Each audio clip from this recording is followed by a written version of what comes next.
You want me to reclaim host or stay co-host? Just stay co-host. Okay. What's up, everybody? Happy Wednesday. Thank you so much for joining. So hope everybody's having a great week. As you're logging on, turn those Zoom cameras on. We would love to see your beautiful faces. We actually moved this meeting from at, what was it, 2 or 3 o'clock in the afternoon till 6 to see if more of you could join us. So glad you're here. What's up, Justin? What's up, Mary? Mary, I heard we're moving a little bit further with your deal with that probate situation. So looking forward to seeing that deal through fruition. Hey, Miss Francis. Thank you for turning those cameras on. Hey, Raymond.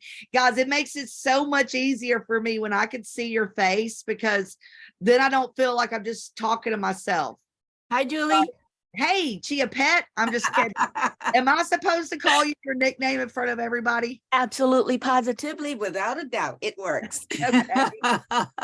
Chia Pet works for me. Oh my gosh. So listen, yes, that deal is moving forward as much as we can. You know, we working as a team trying to get it done as soon as possible. You know, so like is in the hands right now of the attorney. Everybody has done all the paperwork. And hopefully it'll be sooner than later, Julie. I'm going to tell you, it has been a trip. And let me tell you, I've learned so much working with this deal. And you guys are fabulous. I just want to tell everybody that's on here, Julie, Peter, the whole team is absolutely fabulous. It's worth joining these people, because without them, we as investors are missing so much. But when Julie, sweet, Mary. Yeah, when you guys say you stand behind us, you really do. Because any problems that we as investors, whether we're experienced or inexperienced, any problems we come across, all we have to do is connect to you guys, and you're right on point helping us. So guys, all of you, please join. If you haven't joined, please join. It's worth it. Thank you so much, Mary. By the way, that was not a paid promotion. We just love Mary to death.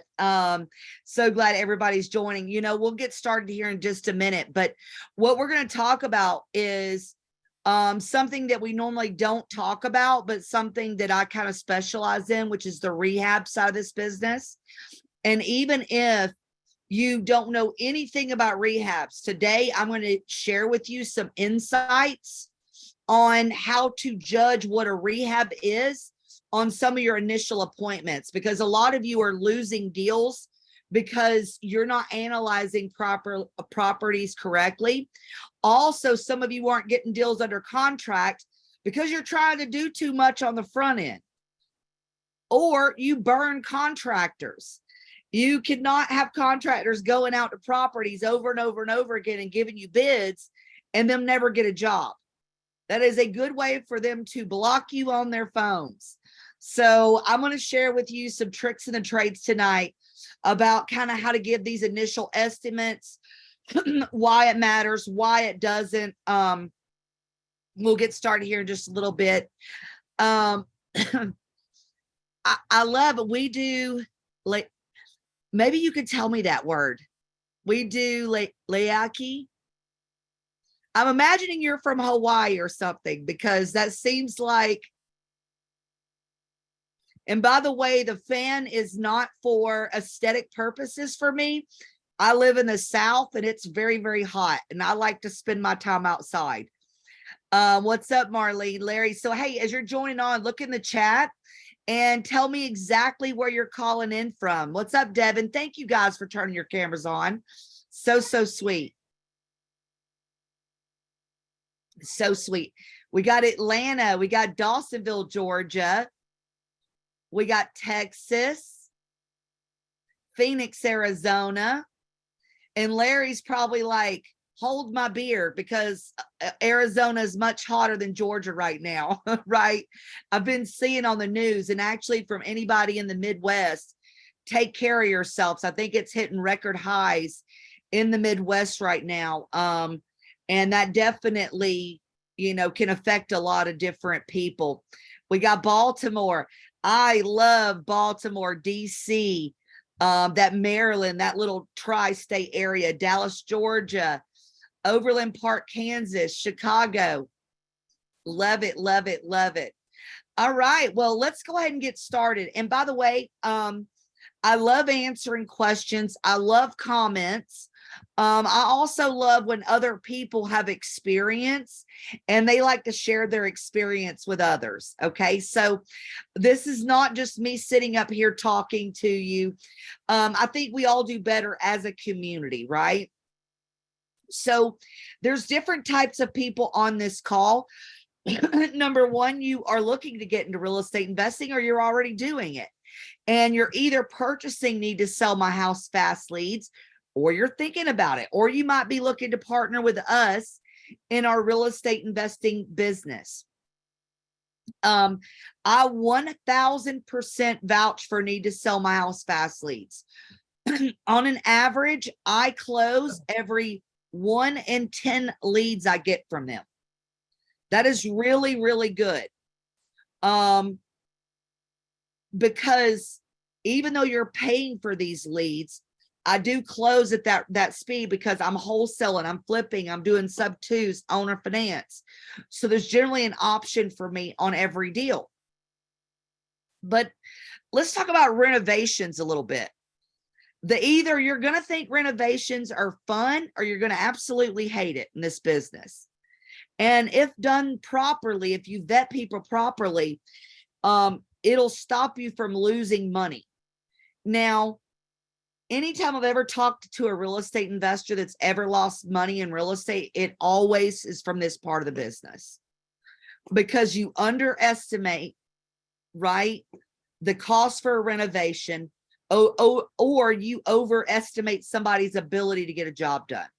Okay, so we're going to kind of go through some of these things tonight, and I'm going to give you the tricks and the trades here. Here's my first one. This is not HGTV. Okay. Everybody watches HGTV and they want to be like, well, I can do that. None of the numbers they show you on those shows are correct. None of the renovation numbers they show you on those are incorrect, right? So you see this and you think, oh, well, that makes sense, but it never goes as easy as you see on TV. The other thing about HGTV is most shows are showing you multi-million-dollar properties. Okay, multi-million-dollar properties. You do not need to be new in this business and go out and try to do the highest price properties ever.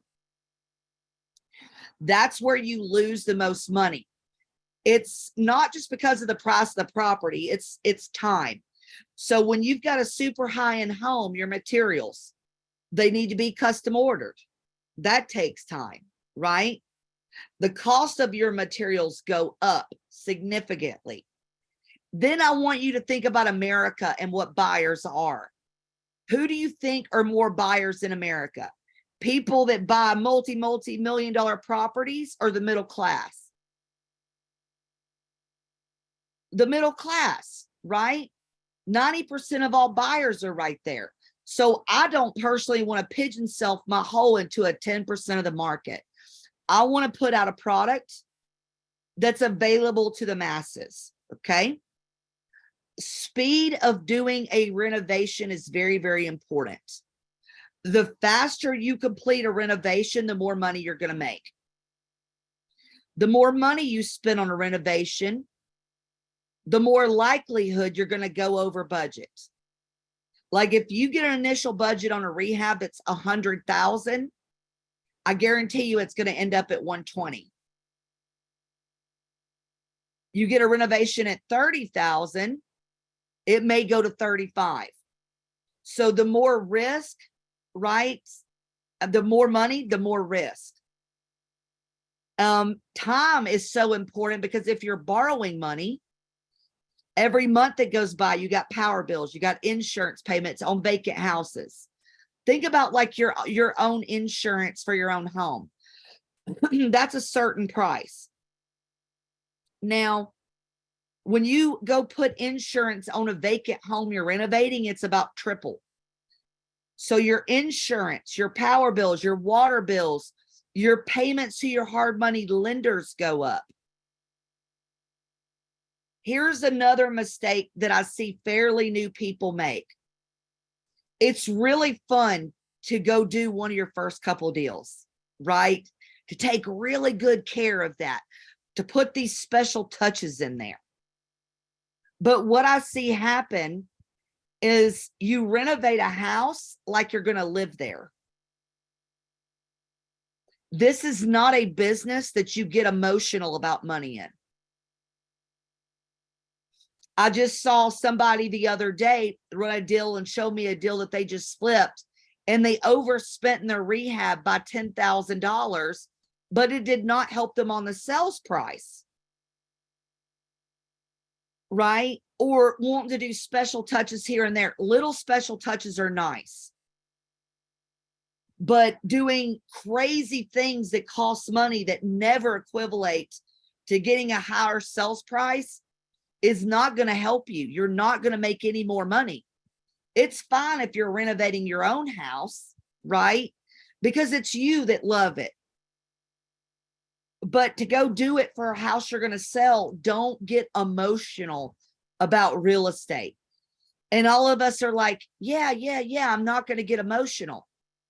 I promise you, you will get emotional on your first 15, 20 deals. It's hard not to.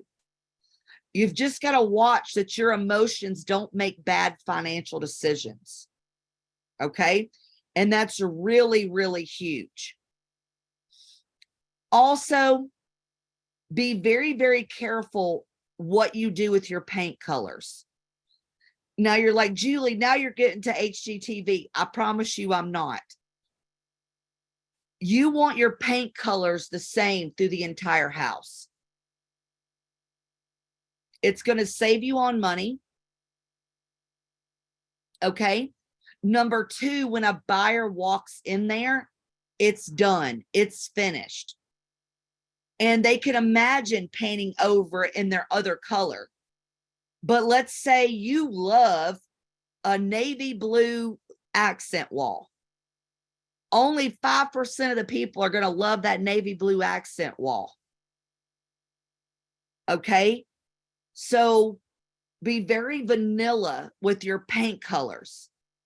Even right now, I'm doing agreeable gray and high gloss white trim. And LVP flooring. That's luxury vinyl plank, lifetime flooring. Francis says neutral saves a lot of money. It does. It absolutely does. Having a different floor in the kitchen as opposed to the living room, as opposed to the bedrooms, as opposed to the bathrooms. When a buyer walks in, they walk in looking like this is a home I'm going to live in forever. I might change some things, but they start getting scared when they see all these new floors. I was talking to somebody the other day and they're like, well, I can make the numbers work on these rehabs if I don't put LVP flooring in the bedrooms and put carpet in the bedrooms. Right? That's true in certain scenarios. But having that uniform look will make it easier to sell that house. You're not saving there. Also, in the chat, what are the two most important things inside of a house that you should pay attention to when you're renovating? Let me know in the chat here.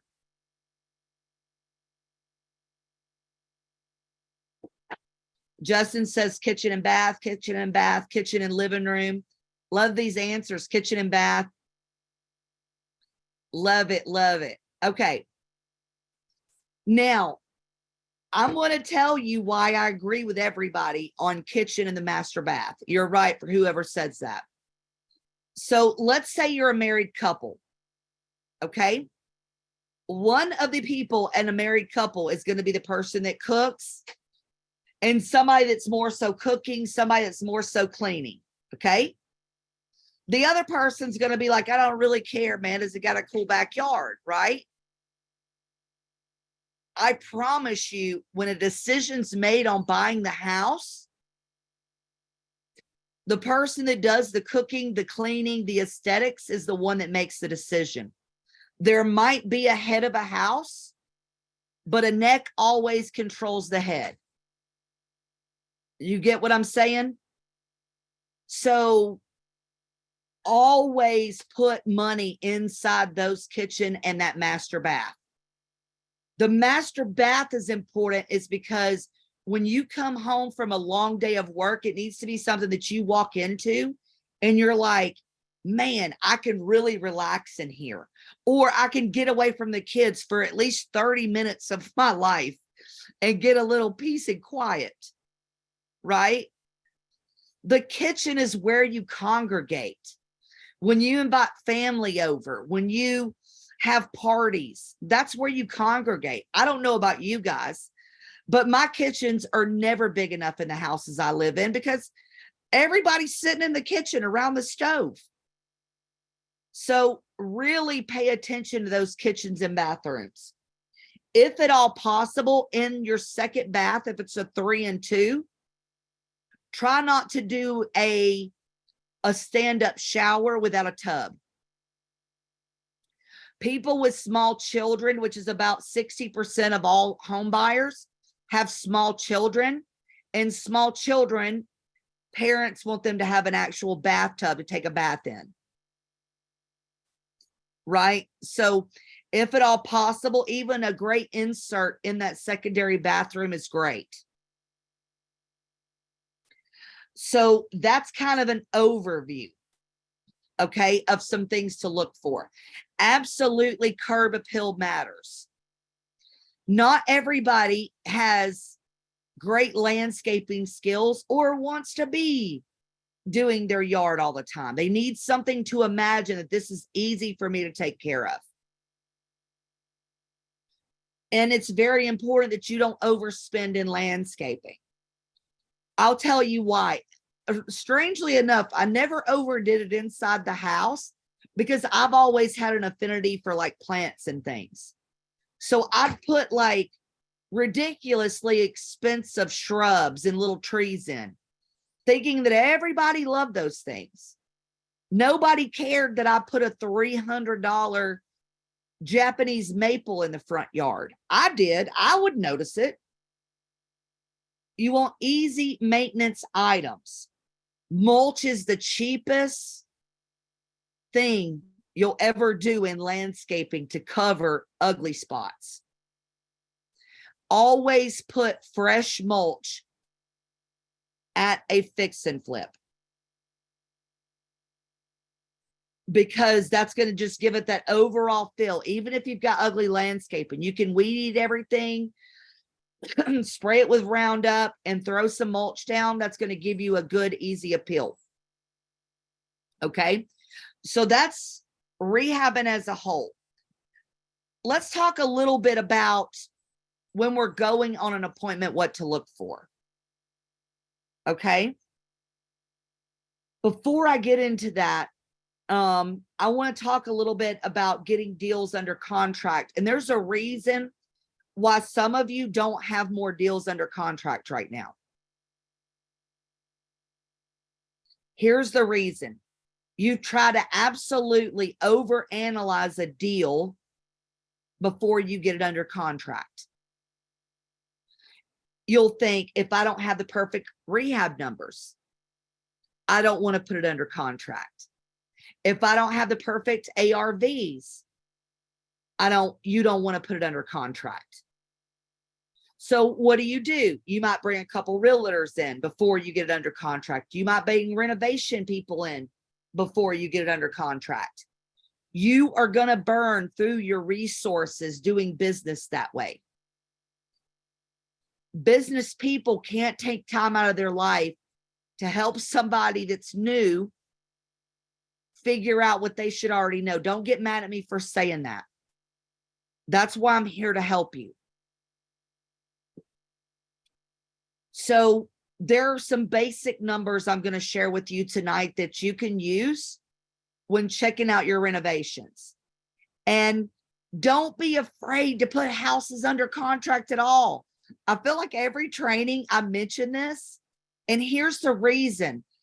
I was talking to a partner today, Miss Mariah, and she's been trying to get this house under contract for 2 weeks and has had people in there to do bids, real estate agents in there.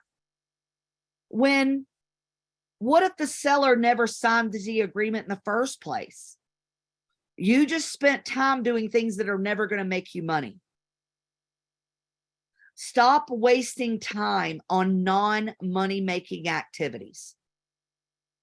Here's money-making activities. Making offers to seller. That's it. That's very, very, quaint for me to say. Anything else should go into making more offers. So what if your offers are wrong? What if you put an offer on a property and the next thing you know, you're off? It's wrong. So what? You've got an inspection period inside that contract. That is the time that you do your due diligence. Now, if you think a property's worth 150 and the seller wants 300,000, I'm not telling you to go get that under contract. That is unrealistic. But if you're within 80% of your striking number, you should get it under contract. If you're within 80% of the number you need to be in, you need to get it, absolutely get that under contract. Here's why. I'm going to give you a story. By the way, I've closed 1,600 real estate deals, and I have to pinch myself to this day. I had a closing on Friday where I was going to get $70,000. Okay. Y'all follow me. I'm getting 70 grand on Friday. Guess what happened about an hour ago? The deal fell through. Now, guess what I've already done in my mind? This was my down payment to buy another apartment building. This was my down payment I've already spent the money and I don't even have it yet. That's human nature. So it's easier to get somebody to the right price that you want them to be at after you already have it under contract. Now, that is not bait and switch. I try to make great offers to great people. But things come up in inspections, things come up in recent sales that might make me need to renegotiate my price. Renegotiations and negotiations are easier after it's already under contract because they're mentally now working with you. You now have a relationship with somebody. When you're not under contract, they don't have a relationship with you. They have no ties to you. A signed real estate contract is like, okay, we're in agreement with each other. Let's work together to make this happen. So now that we've got that out of the way, that you don't have to have a contract perfect or the price perfect, let's go to an appointment now, okay? Let's start from the moment you get out of your vehicle. This is very important. I want you to have a notebook in your hand, a clipboard, something like that with a pen. The moment I get out of my vehicle, I guarantee you in their mind, they know what I'm there for. I'm not somebody selling cookies or whatever.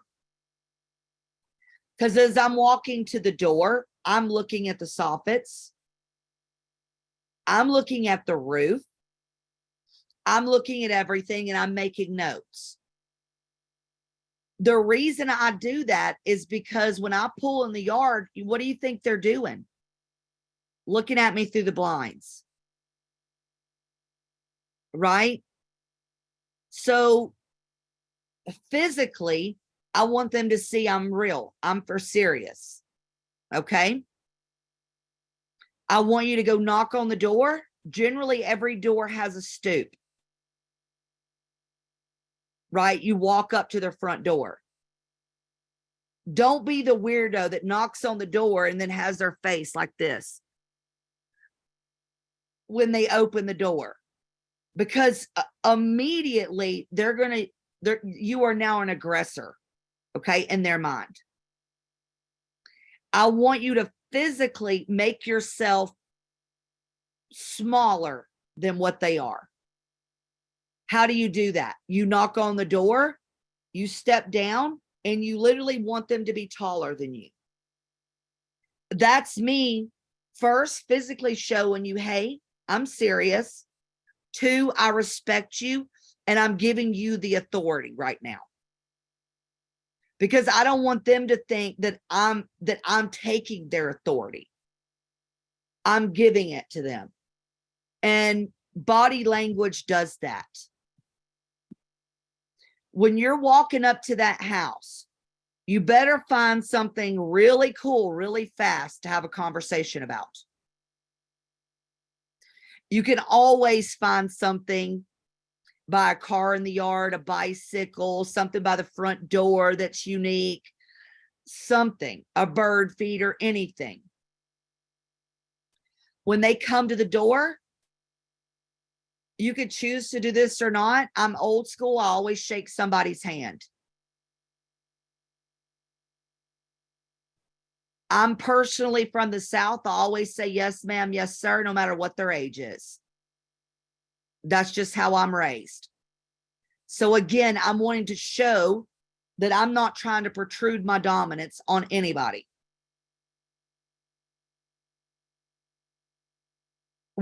After you've made your greeting, generally you're going to bring up something that sorry, my dog's bringing me his football.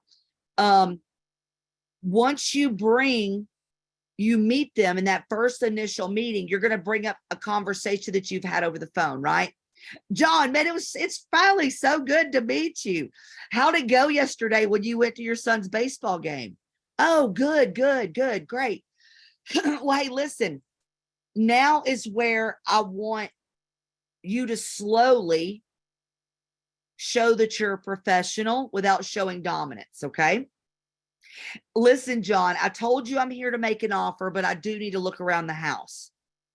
If it's okay with you, do you mind if I take photos as I'm walking through the house? Why is this important? Because it's really freaking weird to get a contract signed and then go take pictures. It really is. It's just like, oh, okay, we signed the contract. Now I need pictures. No, get it up front. Also, probably 70% of your deals aren't going to happen on that first initial meeting. So what do? You take the photos and you're going to go back and you're going to put these in a Google Drive so you don't forget this place. Because you might forget the person after you did this hundreds of times. But once you see those pictures, it'll jog your memory, okay? It also let them know that you are there to mean business. You need these photos, whether you're flipping a house, you're wholesaling a house, you're doing a sub 2, you need good photos. So you want to make sure you're standing in the corner of the room so you're getting all angles of all the photos. Anything that's wrong, make sure to physically take photos of it and watch them show you taking pictures of it. So if I'm looking at a living room, right? And there's a big brown spot in the ceiling, what does that tell you guys?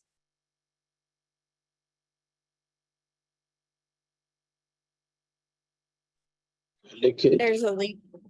There's a leak in the roof, right? So you take a photo of it and you say, hey, John, what's going on here? He'll tell you. As you're walking through, if you just say, hey, what's going on here? Tell me about this. The good things and the bad things, right? Like, oh my God, I love this backsplash in the kitchen. How'd y'all come up with this? Or, John, what happened here? You want to build rapport, but you want to go through this house and learn how to ask questions and keep your mouth shut. You're not there for them to hear all about you. You're there to hear all about their house.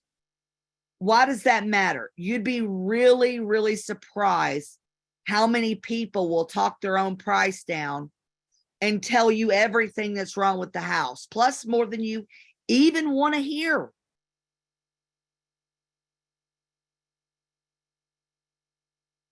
So, what are some key things to look for when you're looking at a house? Your kitchen, number one, right? You want pictures of all of that. Then I'm definitely going to go check my hot water heater out, see how old that is, take photos of that. My heating and air conditioning units, all my bathrooms, and I turn the water on. I start that from the very beginning, and I sit there and wait for the water to get hot. From the time I go to that kitchen, I start there. You know why? Because in their mind, they're like, oh my God, in that second bathroom, this is leaking. And if she turns the water on, it's going to do this. Always check underneath to check out the plumbing. What does that tell you when you see your cabinet rotted out, Zeus? That your cabinet underneath your sink is rotted out under your plumbing, right? Or you look under there and it's got really old cast iron piping. That might mean I need to replumb the whole house. Thank you, Chris. You want to check your electrical outlets. Take photos of that. I could go on and on about electrical, but if you see fuses that are circles like this, that are glass, and you're thinking that is really old. I see it all the time. That is a new electrical panel, probably all new wires in that house. The roof is very important. You want to look for sags. You want to look for waves. You want to ask the age of that roof, knowing that anything over 15 years old might be a problem. Everything comes back to what you're going to sell when you're going to sell it. Okay. Everything I think about is a lender loaning money on this property. Lenders, especially for FHA and VA loans, are very, very tough. So you want to make sure the age of the roof is there, the heat and air conditioning is working, right? The hot water heater, your plumbing, your electrical, those things really, really matter. So you want to look at those. So generally, someone's given me a price to fix over the phone before I get there. They may have told me $30,000, right? I'm going to kind of go over it with them as I'm negotiating. And they'll start negotiating that price down on their own. But it's all about how you go through that walkthrough. Okay. I'm going to start giving you guys some prices on renovations on like middle income housing. Okay. Oh, and about pictures. Whatever you do, do not get people in photos. Because I may have to give my photos to a real estate agent and they are not allowed to put people's photos on the MLS. They can lose their license for that. Especially children. So you would think with a house walkthrough that people would just move out of the way. I can't tell you how many times people are laying on beds and stuff. Like, it's weird. And I'm like, hey, I'm sorry about this, but I have to have photos for my file. And it's very, very important to me that nobody's recognizable in these pictures. For your security and mine, can you please step out of the photos? So no people. And if you can't not get people, whatever you do, never put a child's face on the internet or in your photos. That's a no, no, no, no, no, no, no. If you're a wholesaler, don't be that jerk that puts only the pretty pictures up to sell your houses. People are going to respect you for about one time. You want to always show the good, the bad, and the ugly. Okay. All right. So here's some numbers that you can go by when you're going to look at a rehab. New kitchen. If you can keep the existing cabinets and paint them, about $7,000.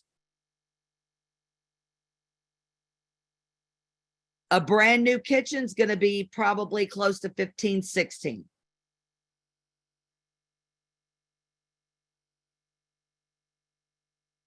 The next You thing, said 16? yes.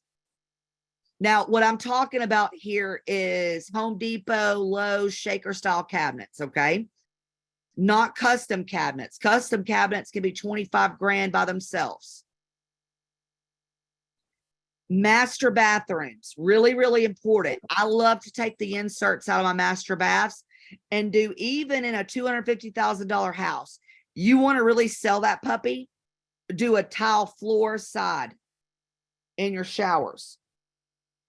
About 9,500 there, generally. You're looking at about 4,500 for a side bath,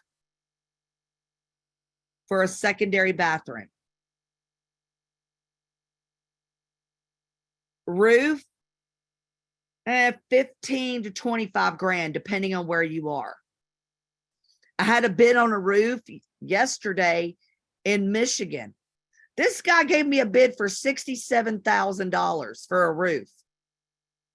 So when it comes to roof, make sure they're licensed, they're insured, and you get a warranty. Do not fall for the first roofer. I'm not saying this company is bad. They just really love the stuff they put on, I guess. So, but that is not one of those. A roof is not something that you're like, you know what? I think I'll have a handyman put on a new roof. I love working with handymen. Right? But a roof is something that somebody needs to know what they're doing, needs to do the roof. Electrical. Don't ever have somebody go, you know what? I've done some electrical. I've watched some YouTube videos. Let's throw some electrical in here. Right? Hire a licensed electrician. There's a reason why some of these trades require license and insurance, because they're specialty fields and they deserve to be paid what they're paid. A plumber is important as well. Now, I'll be quite honest with you. I don't need to pay a plumber to put in a new toilet. That ain't that big of a deal. Pull it out, scrape out the sill, put a new sill in, not huge. I have no problem like having maybe a handyman or someone do some things like that. But if you're replumbing a house, you want a plumber. Okay. So those are really some basic things that you can choose numbers by. What's crazy is a lot of you don't walk through Home Depot and Lowe's enough.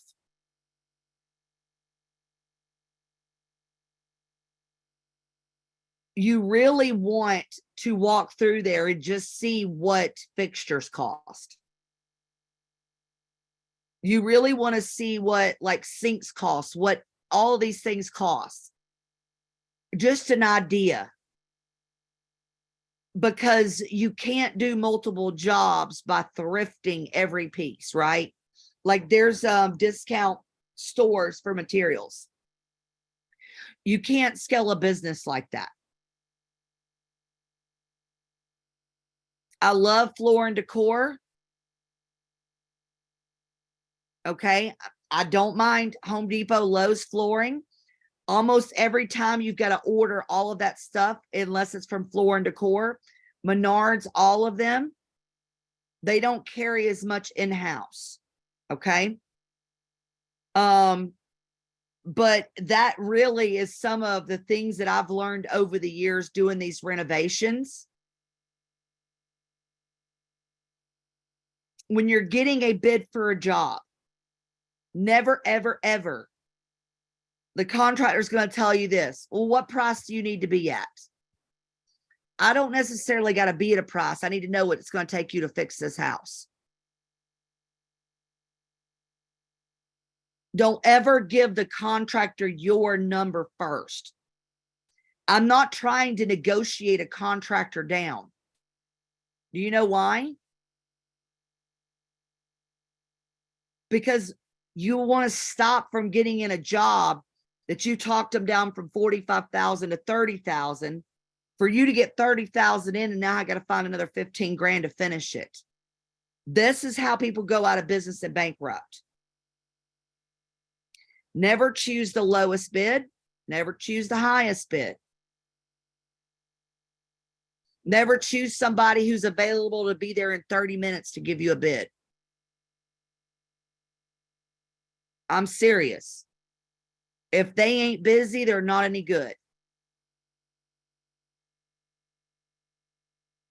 You want a busy contractor.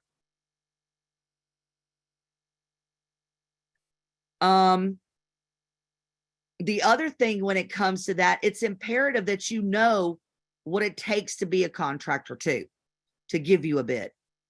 People think, oh, whoop-de-doo, they're going to give me a bid. You might think, okay, cool, this is going to take them 20, 30 minutes.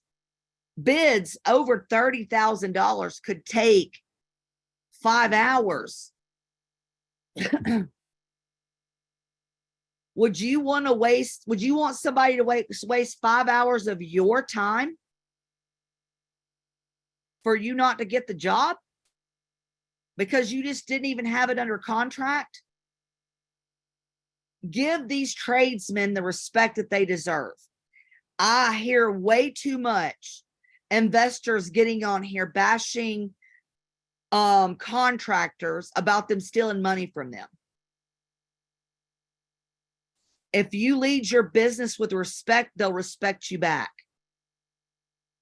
And they'll want to do more work with you. They'll want to work with you.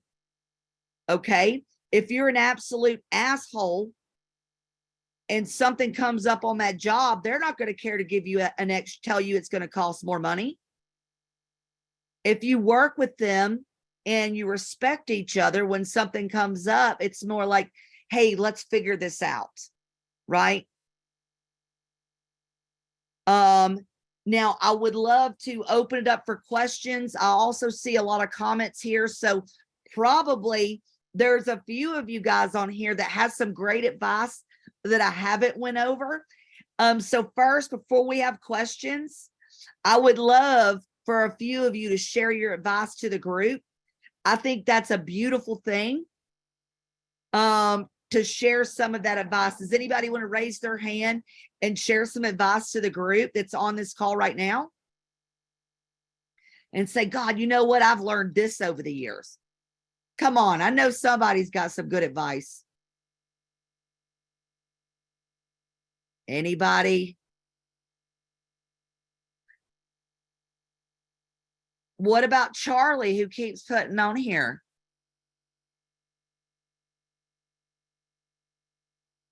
I don't think you can see my hand up, right, Julie? I got you, girl. Go ahead. Okay. One thing is personality. Because personality can go a long way. If you're friendly and don't act like you know everything, it's okay to listen, because sometimes that's the best way to learn. Absolutely. Absolutely. Love it. Love it. All right. Is there any questions you guys might have? And by the way, if I haven't mentioned this, because these are more for learning, I do partner with people on real estate deals where we show you how to do these deals. And once we do them, we actually put all the money up and split profits 50-50, and I manage your rehabs with you. So you don't have to worry about some of these downfalls, because I'll be honest, I'd love to sit over here and tell you that every real estate deal I've ever done has made money. The reason I don't do deals to this day is because I've messed up in the past. I already made all these mistakes. You know what I mean? Oh God. Oh, here's another one. Get a home inspection. They're worth it. Also, I always get a WDO, which is a wood destroying organism. Now, some tell me I've went too far. Until you bought a house that looks like Swiss cheese and you lose 140 grand on it like I did. I don't mind paying that couple $100 not to make that mistake again. All right, go ahead, Michelle. I can't hear you, hon. Oh, but if you would like to learn more or talk to us about being one of our partners, I'm looking for more deals right now with partners. I'm looking, I very rarely ever say this, and this is a very weird thing to say, but we've got too much money in the bank right now. I don't say that to be boastful, but money don't do any good sitting in the bank. I've got to deploy that into deals because I've got private lenders that's giving us money and I need more deals like now. So Kristen, if you'll put that link in the chat to schedule a call. Awesome. Awesome. All right. Well, Avis, if you'll come back, go ahead. Oh, okay. Can you hear me, Julie? Yeah. And by the way, I would like to tell everybody that Avis is a coach here at our company. She's done lots of creative deals and an awesome lady. Hey guys. So when Julie was asking people to kind of tell you what you know, when I started off as a newbie, one of the biggest things that I wish that I had was somebody like Julie, who could basically work with me, hold my hand if I needed, or let me fly if I needed. But my biggest thing was money. I was trying to find all these, hard money lenders and, trying to do all these things and then really didn't understand actually how to do a rehab and how to make sure that I was like doing everything correctly. So I just want to say, even if you don't use Julie, but she's great, our program is great, find someone that you can use as a mentor that can help you at least through your first couple deals. That way that, you don't fail, because you don't want to, like Julie said, learn from, we want to learn from her mistakes instead of repeating her mistakes. So that's all I really wanted to kind of say, is that that's the best thing that I learned about this business, is to get a mentor early on just to help you out so you can, use their years of experience and, pay for those years of experience, but it'll just save you so much time, energy, and effort. That's it. Thank you, Miss Avis. You're welcome. All right, Peter. Yes, Julie, can you hear me? I sure can.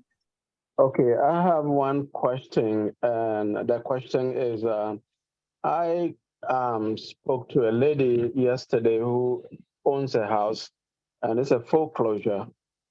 And then she asked me if there was any help that we could help her because she wants to stay in her house.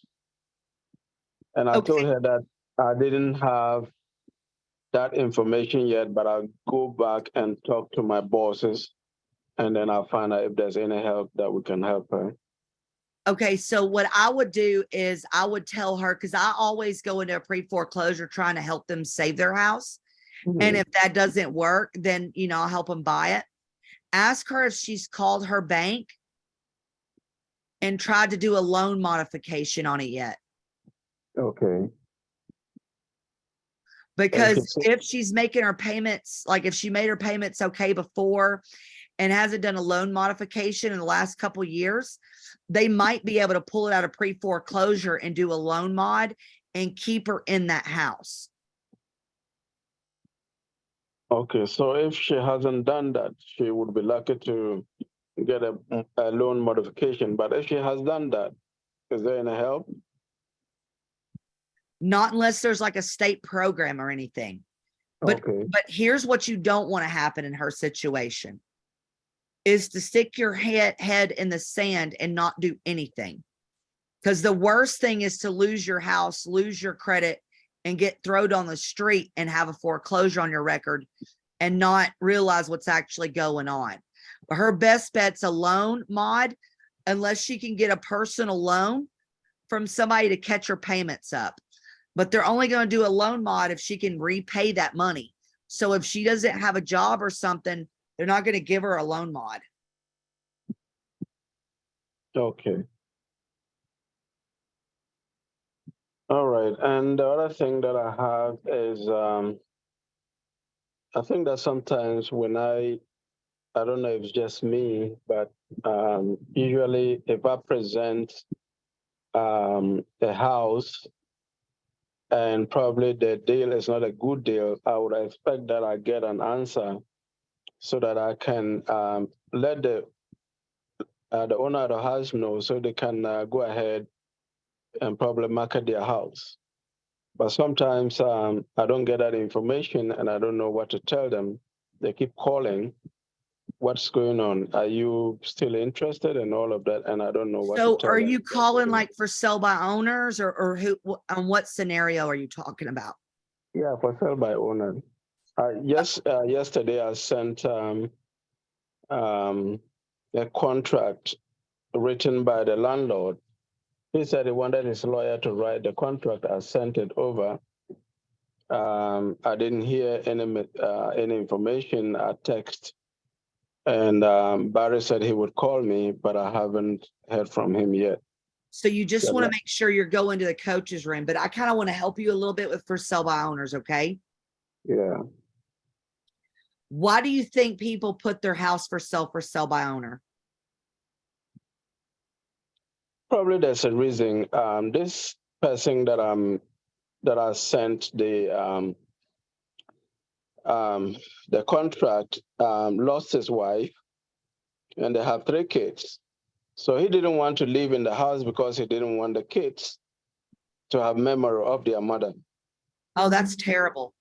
So he moved out to live with his parents, and then said they would sell the house and then he would get another one. So the children would not be thinking about their mother all the time. Okay. Generally, when somebody sells their house for sell by owner, it's not really the reason why. Generally, when somebody sells their house for sell by owner, it's because they don't want to pay real estate commissions. Mm. So what that tells me is that they're motivated by price. Okay. Yeah. So they don't see the value in a licensed real estate agent selling their property. When people list their house with real estate agents, they generally get more money for their home. Also, who do you think has all the buyers that buys houses? Real estate agents. Yeah. Work with buyers and bring buyers to homes. So in this scenario, a lot of real estate buyers, agents, can somebody mute that for me? A lot of buyers agents won't bring their clients to for sale by owners because they're not protected. Now, in the scenario you're talking about, he seems motivated, right? Yeah. So what I want you to do is take the ARV, simply look at Zillow, look at deal driven. Okay. Mm-hmm. Does the house need work? I have gotten all that information and put in the contract that I sent to support at Partner Driven. I did that with a real estate who looked at the house, the real estate that I'm working, estate agent that I'm working with. Okay, She but looked at the house. Does the house need work? Well, to me, it does. When I walk through the house, it doesn't need any work. It just needs cleaning, power washing, cutting over grass, and perhaps just polishing the floor, the wooden floor. Okay, so maybe $5-7 grand then. Yeah, but I made it 20 grand because you never know what will come up. Gotcha. So what I'm confused about is why are you working with an agent if it's for sell by owner? Well, that's the agent that they told me that if you are going to walk through a house, you should get an agent. Oh, to no, help no, you. no, no, no, no, no, no, no, no, no, no. You're an investor. If you partner with us, you do not need an agent to work with you. Well, that's what I was told, that I have, if I'm walking through a house, I have to get an agent to give Ap- them And the figures. after it's under contract, I might get agent opinions, okay? Mhm. So whatever that Zillow number is, whatever that deal driven number is, you're going to take about 70% of that number. Then you're going to subtract your repairs. That's your purchase price. Yeah. So make sure to get on the coach's room or a training call on that. So you like the fun with numbers call, you should know kind of what price to put them under contract for, but you don't have to have a realtor to take you to a for sale by owner house.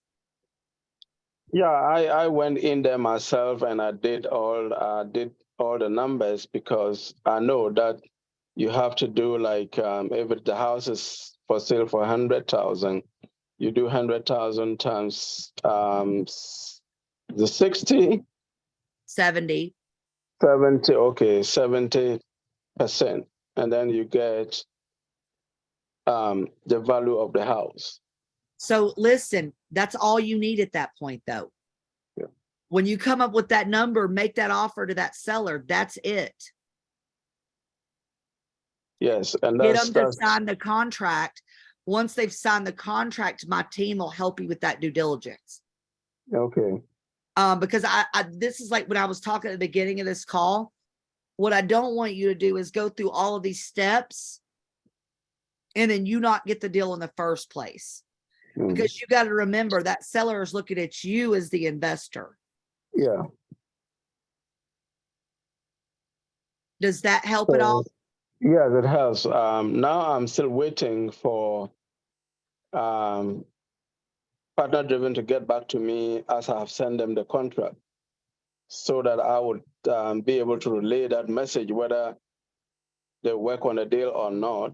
Then I'll get back to them. I'm sure the seller is waiting on me. I'm the only person that he's relying on right now. So if it is not a deal, I want to know so I can tell him, so he can go ahead and market his I house. know, but if he agrees to that price, I'm telling you it's the deal. Yeah, that's what I'm not getting from Partner Driven right now. I know, but I'm telling you, I own the company. I'm telling you. Okay. Okay. So Right. get the contract signed and then submit it to the office, and then we'll start the due diligence on the house. Okay. Okay. All right. That's it. And we'll go All from right. there. All right. Thank you. Thank you, Peter. I just don't want you to lose a deal, man. I'm like, dude, get it under contract. If it's off by a little bit, we'll figure it out, man. Okay. All right. Yes, sir. All right, Thank you. Bernard Truesdale. Yes, Julie, thank you. First of all, I want to thank you for such valuable information. I'm really enjoying and appreciating the time here. Thank you. But you had mentioned, you had talked about electrical, you had talked about plumbing, but you didn't give any general numbers as it relates to cost. And I was wondering, in a general sense, could you give, a few, some general numbers for cost related to electrical and plumbing? Yeah, you'd have to give me a hard one. Okay. Plumbing depends on if it's on a crawl space or if it's in a slab, if it's a 2-story with a basement or not. It's all about accessibility when it comes to plumbing. Okay. Okay. So the numbers to replumb a house could be anywhere from $7,000 to $10,000. Okay. Also, I'm not going to be able to show you here. There's something called polybutylene piping. Okay. I want everybody to write this down. Polybutylene piping was recalled years ago. If a house has polybutylene piping, the whole house has to be replumbed because you'll never get a bank loan on it. Electrical is way, way different because I don't know if we're talking about the wires in the wall, replacing outlets, because you've got to have GFIs all through the kitchen, next to your bathrooms. So check for GFI units. Those have to be changed. Those aren't huge expenses though. So what is the general cost to rewire a house? Well, that depends on the size of the house. Mm-hmm. Is it on a basement? Is it on a crawl space? Is it 2 stories? How many outlets? How many things? It's really hard to do that, but it could be up to 10 grand. Gotcha. Okay, you did not mention foundation, and I know foundation's also critical when evaluating Huge. a property. What are we looking for? Are we looking in the crawl space to see if things are uneven or if they're being propped up by something else, or what are we looking for in the foundation stair? All right. So if you're on a basement, okay, and you're seeing the concrete and you're seeing the house sitting wonkier, if you're seeing a lot of water in the basement, that could either be a bad foundation or it could just be something as simple as the downspouts are not draining properly. Yeah. I've literally looked under houses with a crawl space and seen them held up by rocks, like legitimate rocks. I almost bought a house where they had a pump, you know how you lift your truck up to put tires on? Jack, yes. It had jacks underneath it. But I'll tell you, I don't mess with bad foundations. I'll hardly ever do a deal with bad foundations. It can be an absolute nightmare. Gotcha. And there Gotcha. are specific people in trades that deal with foundations. Gotcha. My last question is, you talked about getting an inspection and you mentioned something else, the WDO, was that you mentioned? Yeah, they call it multiple different things. I've always called it a WDO. And what is it? Wood destroying organisms. Got you.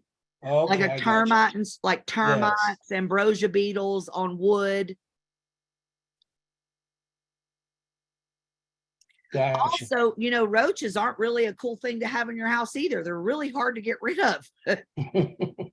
Gotcha. That's it for me. I really appreciate it, Julie. Thank you. Yeah, absolutely. All right, go ahead. Chris. All right, I'm here. Thanks for taking my my question or comment. Really, the first suggestion I would have to anybody out there is realize that this is a people business, and real estate is just the tool. So start with the people, start with the motivation, and look at the real estate next. Because if I see someone who has high levels of motivation, I'm going to put together some sort of solution that will help them. Whether the house is total trash or it's in perfect condition, there's always some way, especially if it must sell to an investor. So that's what I do. If the seller must sell, number one, high levels of motivation, and it's likely that they have to sell to an investor, every single one of those properties will get an offer. Every one of them, regardless of condition. So the real estate to me is secondary. If you invest your time 90% on the person that you're speaking with and how to serve them, number one, they'll feel it. And that rapport and that trust is critical to getting all the other steps done, from negotiations, the contracts, the handling the curveballs. Just so powerful. Start with people. And then my question is, with doing 50-50 deals, do you have markets or sweet box? How can I get your buy box? Because I would love to work with you guys. Okay, I do fixed flips, wholesale sub twos, and owner finance deals. Okay. Love it. So on fix and flip, I'm somewhere between 65 and 72% of ARV minus repairs. Okay. On a wholesale, I could pre-list on the MLS. I might go all the way to 76%. On a sub two or owner finance deal, I'm only looking for cash flow. Like, when you look at those, are you looking at your cash on cash return at a minimum percentage, or how do you? No, so when I'm buying sub two, I'm either taking over somebody's mortgage, right? Sure. Or I'm buying owner finance. I'm going Right. to sell it lease to own on the back end. Yep. So I need to know the difference between the payment and my lease to own buyer, that there's a spread there. I also generally ask for 10% down from a lease to own buyer. So I want to see money up front, money on every deal, and something that I could raise after the balloon. I got it. Yeah. I got it. Now, and for a lot of you that you're like, I don't even know what she's talking about, creative financing is Amazing. a whole other topic onto itself. So there's lots of reasons there, but on a straight fix and flip, 65 to 72, the more renovation, the bigger discount I want.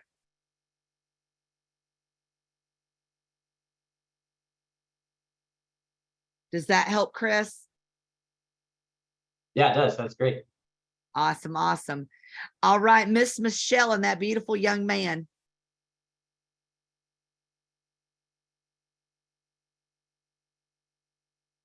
Oh, your speaker, something's wrong with your speaker. I think when you tried to do it earlier, it wasn't working too. I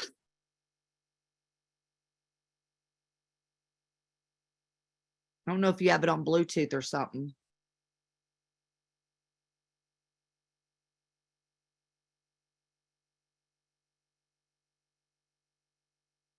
Well, listen, if you get it working, just say something and then I'll catch it, okay? But I'm gonna move on to Michael. What's up, Michael? Hey, how's it going, Jill? I appreciate you coming on and spending some time with us tonight. Yes, sir. So number one, my situation's a little unique. Okay. So I'm working with Christy Roberts right now. I'm trying to figure out how best to work with you guys. So right now we're wholesaling. I partnered with a few flips with just some people that were out there. I come from business coaching and building businesses, which is where I spend and want to spend the majority of my time going forward. Is really I'm buying businesses, M&A, things like that as well. But I'm putting together an entire team and really trying to help them learn how to make more money and build that into a business. So right now, we're already targeting, the way I'm doing it, because I don't have a network already in place, is I've started to take orders from cash buyers.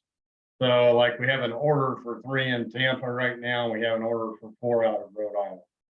And we're working strictly through people on that. We've already identified properties. We're trying to get those under contract. And we're going to average between 30 and 50,000. They're going to average anywhere from 150 to 300. Sorry, can you hear me better now? Yeah, it's like going in and out or something. Sorry about that. I'll see if I can move my computer closer or something. There we go. Sorry, I was like, All right, that's okay. So we've got spreads right now of about 150 to 300,000. We're looking at ARVs that are going to provide those types of returns, and we're going to clear about 30 to 50,000 on the wholesale side on that. Try and give about 20 grand back to the home buyers. Try and get them into a better situation, or the current owners, put them into a better situation, like you were saying, avoid the foreclosure, not at least be able to go out and get housing, and then find out a little bit about the family. Do they have medical needs, things like that. They should still leave in excess of 100, somewhere between 100 and 200,000 to the cash buyer. So even if they got to sell 20% below ARV, they still have a big spread. So what I don't want to do again, because I've been through the flipping side of it with somebody before, just deal with somebody, one, that doesn't know what they're doing and trying to teach them how to run their business, not be a project manager and to actually have a business. So I'm looking to scale everything that I do, but I am also, we're doing land development and we're also doing multifamily, large apartment complexes, things like that. Okay. And no, unfortunately, that's not something, according to Christie, you guys do, but that's okay. Because there's plenty of this other stuff to be out there. Well, you've built a bunch of businesses, so you should know as owning a business, one of the key things is to be brilliant at one thing. Well, that's what I'm gonna do. Yeah. That's what I want to build this into because for the next 5 to 8 years at least, the foreclosure market is just gonna keep turning. Well, it's up 184% year to date right now. It's actually very, very sad. And over there at Tampa, I don't know if you've seen the numbers. Tampa's being decimated right now. As far as on the foreclosures, you mean? Yeah, I mean, shit, I can pull a report from Oh, myself. yeah, I've got right now. 200 just in Hillsborough, well, not counting Pinellas and some of those surrounding areas. We've got almost 300 of them right now. I mean, there's thousands. Huh? There's thousands. Yeah, but I'm talking just the specific niche that I'm looking at, 40 to 80%, 3-bed, 2-bath, or 4-bed, at least 4-bed, 3 to 4 bed. So specifically So targeting what's those your between 40 and 80. strategy? What's your strategy to get a hold of those sellers to make offers? Right now, we're reaching out direct. So like you have a caller or you have an appointment? setter? Yeah, I've Okay. got people that way. So we're doing direct reach to the homeowner. For one, they're gonna have limited time. So can't wait for responses on direct mail, things like that. Mhm. They're in. Well, direct mail isn't what it used to be anyway. Well, never has been. I did this for other businesses. I love direct mail, man. 8 years ago, it was like printing money, but it Yeah, ain't. I even- remember when you get 4, 5, 6% return. I mean, you're Yeah. lucky if you get 1 to 2 now. Usually about 1/4% is probably what you should expect and hope for more. So I love this conversation, but what I Well, mean, what I'm I'm trying to prepared- figure I out wanna is recruit- I do want to do, because flipping myself is not it. It would be more of trying to get involved with you guys to do the flips, the sub to some of those types of things. And potentially maybe even work with the wholesale network you guys have. I'm not sure of the processes of those ends of it. And Christy mentioned coming on this call and saying something up to you guys for that. I know this probably isn't the right place to do that, so I'm sorry. No, it's okay. I don't mind answering your question. So to do flips and do deals, it's taken me 12 years to put this together. I have over 40 employees. I do this nationwide already. No, I do understand that. I was talking about being able to send deals to you for the flips. I'm looking at the deals outside of these But smaller. what I'm not looking for is for wholesalers to bring me deals because I want to be direct to seller. Well, and that's what I would do. I'm looking at larger deals. I mean, that's okay. I mean, if it's not a fit, it's not a fit. Well, no, it may be. That's what I'm trying to see because Okay. what I like partners that are invested with me. Like Right. if you had a deal in Tampa that was a fix and flip, but you're like, you know what? Let me put it under our purchase contract. You guys worry about flipping it, doing all the work. I want to partner with you. I don't want to partner with intermediaries. Like I don't mind taking the bull by the horns when you got the deal. You know what I'm saying? And then Right. I also probably have deals already that I might wholesale off to some of your buyers from my other partners too. Right. Yeah, I'm So, looking at the larger ones because in order to split those, then I need to be looking at something where. well, I like the large ones and the little ones. I want them all, Okay. man. I but- know you do. So tell Christine that I said to give you my phone number and just call her at me, okay? Okay, I appreciate it, Julie. You guys have a wonderful evening, You everyone. too, hon. Yeah, I just don't know that Thank I you. probably can't answer it right over here. Well, I may not even be asking it right, so I apologize. I've been trying to sort this out in my own You head. probably are. I just don't want to sound like a butthole on the Zoom meeting. No, you're okay. I Okay. appreciate it. You guys have a wonderful evening. All Can right, you hear Michelle. me now? Oh, yay, Can you hear Michelle. me? We've been waiting this whole time. What you got? So I was wondering, like, is there a certain age, like, we shouldn't go past, like, I'm new to the REI partnership. So like Age of home, some age of, company, yeah, age of the home. Like some people don't like to buy homes older than say like 1970 or 1978. here's the thing. You don't have to worry about being in a box, because even if I choose not to flip the house, does not mean we can't buy it and sell it as is, or buy it and pre-market it on let's say the MLS. There's a buyer for everything in this world at the right price. Okay. So I wouldn't worry about like certain buy boxes. It's more about the purchase price that matters. Okay, so it's more about the numbers. Yes. All right. So Michelle, you're brand new to REI Connector. Yes, I just joined. I'm what, I not gonna think forget Monday. you and that beautiful little boy. I'm so glad to Yeah, have you. it's a little girl. Oh, it is. I'm But, so yeah. sorry. Yes. I think it was that red shirt that caught me off guard. No, we're about to get her ears pierced. Oh, are you? Yeah. Well, I can't say anything. I didn't even have any hair till I was like 3 years old. So, well, Thank you. glad to have you, Michelle. Where are you located? I'm in Atlanta, Georgia. Atlanta. Yay. Yeah, I'm a licensed realtor also, and I'm a property manager. What brokerage are you working for? EXP Realty. For Love sale. EXP.